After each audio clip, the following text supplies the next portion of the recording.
Making some homemade sauerkraut again tonight. We've learned to do this and it's really fun. It's pretty simple. You just chop up cabbages. We're mixing green and purple together. We found it makes a beautiful looking sauerkraut. And you weigh it very carefully and then use 2% of that weight in salt. And you use a good sea salt, nothing with iodine in it. You can use sea salt or pink Himalayan. You mix it in, and you just have to knead it in there a number of times until you get a nice amount of liquid on the bottom. This is 4 heads right here together. We like sauerkraut a lot, so we do large batches.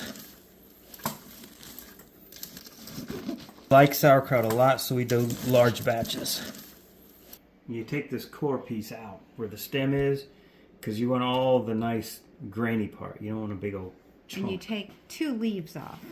At least. Whatever looks wilty or chop it up. crummy. Okay, now we've got 6 heads of cabbage in here. And the reason is that as you add the salt and you knead it, it sort of starts to melt down. So it's important that you don't just mix the salt in, but you actually knead this mixture sort of like you would bread dough. And what that does is it gets the salt covering the surface of all of those slices of cabbage, and it starts to draw the water out of the cabbage. So it starts out real crunchy, and then it starts to get mushy and starts to clarify. Maybe I can show you a little bit how it's almost like when you're sauteing onions and stuff in a pan and they start to get clear looking. Same thing happens to the cabbage as that salt begins to draw the moisture out. And that's important because you're going to have some liquid covering this cabbage when you put it in the jars to let it ferment.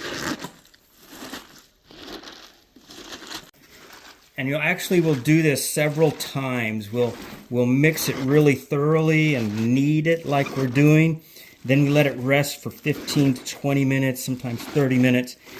And then when we finally put them in the jars, we'll want to put it in a cool, dark place at least 70 degrees. If it's too much cooler than that, it won't ferment properly or quickly enough. And if it's too hot, it can cause spoilage, things like that. So, more to come. So we're continuing to knead this after letting it rest a few times. And what I want to explain, a couple of things. First, my disclaimer, I'm not an expert at sauerkraut. I just happen to have made it a couple of times and it was successful, so I figured if it's that easy, I should tell you how to do it.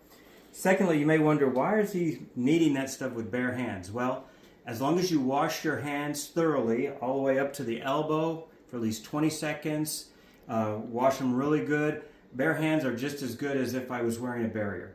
Because the one thing people tend to forget if they put on gloves is that the gloves are only as good as they are if you keep them clean. If you start handling other things around and come back to this, then you've contaminated your product. So if you wash your hands and then go right to it, that's great. But let me show you how the volume has changed, where we couldn't even fit 6 cabbages in here at first.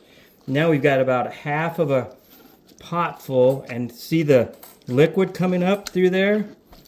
That's all been drawn out of the cabbage. I have not added any water to this mixture. That is just the salt drawing the liquid out. So see, this is what we're looking for, is that beautiful water that's pulled out of the cabbage, because that's what has to cover our shredded cabbage so that it will ferment properly. See that? So we're ready to put this in jars now.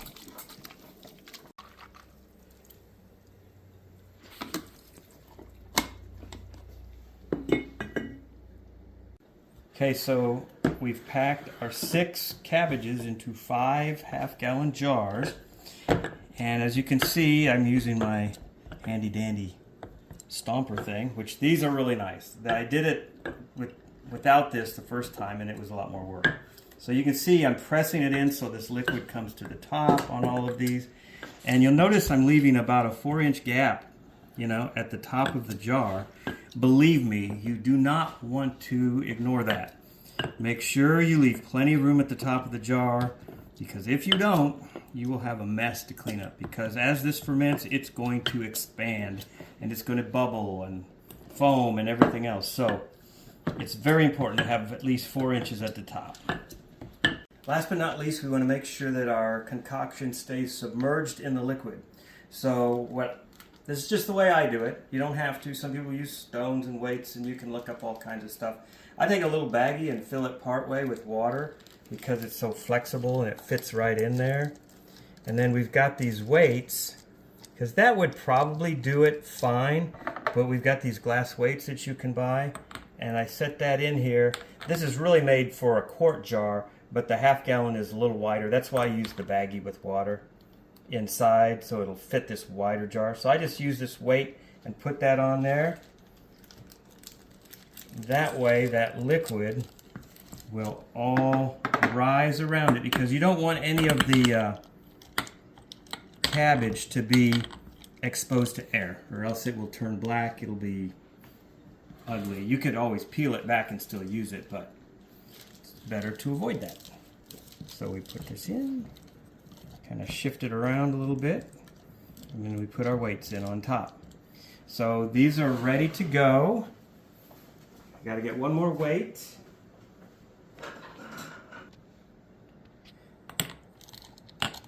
Then if you would choose to use a regular lid, you have to do what they call burp this every day, or it will explode.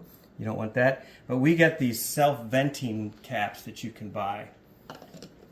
And they're really nice because you can just put this away and forget about it. It's got a little dial on top where you can set the day that you put it in. Today's the 7th.